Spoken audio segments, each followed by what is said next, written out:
Let's bring in David Hebert, an economist and economic professor for the American Institute for Economic Research. He's also a former official for the Senate Budget Committee. The Fed has been telegraphing this likely rate cut for a while. So why is Wall Street so overjoyed here, David? Well, John, I think that's the great question right now. And really what I think it is investors are pining for some sort of positive news that tells them that now is a good time to invest. You know, what we've seen over the last 3 months especially is really kind of a difficult place to invest money in hardly anything.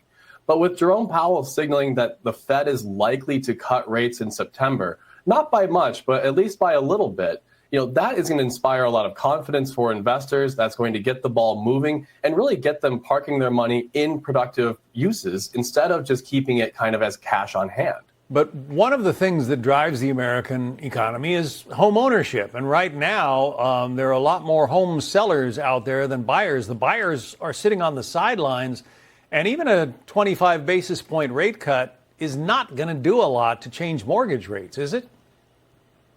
No, I don't think it will. I mean, the real issue here is that the cost of constructing houses has skyrocketed in the last 8 months or so, with the price of lumber, with the price of labor really kind of skyrocketing more than we ever expected. And so new housing construction is at a low at the moment. But even trying to sell houses and get a new mortgage at these higher interest rates, especially when people are locked in at their 2.3 or 3% rates from before, that's going to be a tough sell. Now, if they can refinance those mortgages later, that might help us, but I don't see mortgage rates coming down appreciably, back into those 3% rates that we might be used to. Yeah. I want to play a little bit of what Jerome Powell had to say in that economic address in Jackson Hole. Maybe you can decipher it for me. It's pretty carefully worded. Listen. The stability of the unemployment rate and other labor market measures allows us to proceed carefully as we consider changes to our policy stance. Nonetheless, with policy in restrictive territory, the baseline outlook and the shifting balance of risks may warrant adjusting our policy stance. There are so many qualifiers in there. Proceed carefully, consider changes, may warrant adjusting. He almost said nothing to me, but Wall Street seemed to like it. Yeah, he really kind of said nothing there, but at some level, nothing is an improvement over what he has said previously.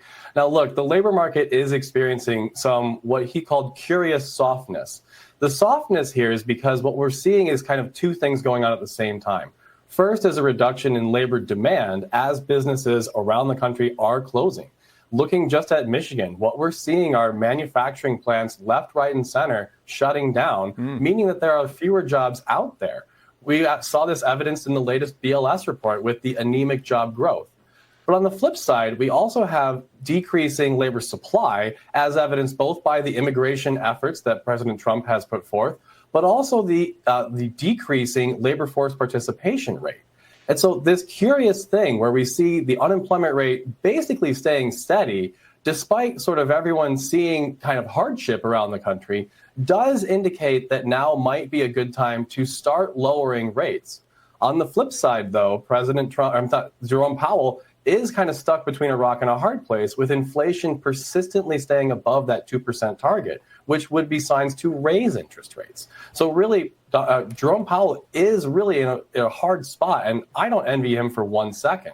But it does seem like he's going to start cutting rates to help the labor market out at least a little bit. We'll see what happens in September. David Hebert of the American Institute for Economic Research. David, thank you. Thank you, John.